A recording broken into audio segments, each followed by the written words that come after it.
I combine Filipino style and Italian style spaghetti. So first, let's cook the pasta. Arrange lang natin and then hayaan natin siyang kumulo and then cook for 12 minutes al dente. Kapag okay na, yan, okay na yan. And then, separate natin. Then, lagay na natin yung butter. Isusutay muna natin yung ground beef into golden brown at hanggang sa lumabas yung kanyang flavors. So, napaka good quality nga naman at talagang fresh yung kanilang mga meat sa SNR. Toasted lang natin siya into golden brown. Ayan. Kapag okay na, mix lang natin. Baka dumikit na sa ilalim. Ilalagay na natin yung ating garlic, onion, at maglalagay ako ng tomatoes para flavorful yung ating sauce. Mix ulit and then tatakpan lang natin siya hanggang sa maging okay na yung ating tomatoes. And then maglalagay syempre ako dyan ng 2 beef cubes, pampadagdag lasa. Mix again. And then, cover muna. After 3 minutes, mix ulit.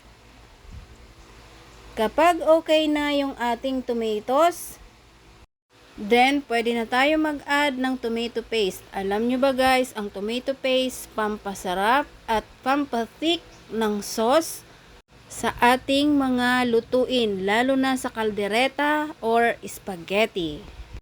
Mix lang natin hanggang sa maluto yung ating tomato paste. Ayan, kapag okay na, medyo reddish na yung kanyang kulay, ibig sabihin okay na yan. Takpan muna natin, slow fire, and then pwede na nating ilagay yung ating mushroom. Mix. And then after mushroom, pwede na nating ilagay yung ating hot dogs. Jumbo hot dog yung aking ginamit kasi malalaki. So gumawa talaga ako ng spaghetti sauce na thick yung kanyang sauce. So add 1 bottle Frigo tomato sauce. Or pwede rin kayo gumamit ng kahit na anong brand ng tomato sauce. Mix ulit natin hanggang sa mag-incorporate yung lahat ng ingredients. So ito ang kagandahan kapag nag-a-add ka ng tomato paste sa spaghetti sauce. And then maglalagay din ako ng 2 corned beef. Yung corned beef guys, pampasarap at meaty ng ating sauce. Mix ulit natin. And then maglalagay ako ng liver spread o rino. Mix again. So, huwag kayong matatakot na haluing mabuti yung mga ingredients para mahalo sila at mag-incorporate. And then, maglalagay ako ng 2 tablespoon white sugar, pepper. Mix natin ulit. Ayan. Then, mag-a-add ako ng maraming bell peppers. Ang bell peppers guys, pampadagdag flavor at fruitful ng ating sauce. And then, maglalagay na ako ng parmesan cheese.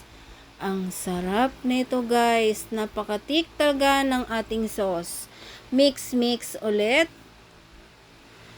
Tingnan nyo naman ang kulay. Sa kulay pa lang, napaka-meaty and flavorful na ng ating spaghetti sauce. So, combination niya ng Filipino style and Italian style spaghetti sauce. Napakasarap nito. Try nyo na guys. Mag-a-add lang ako ng dried parsley. Pwede ring fresh parsley. Mix. And serve.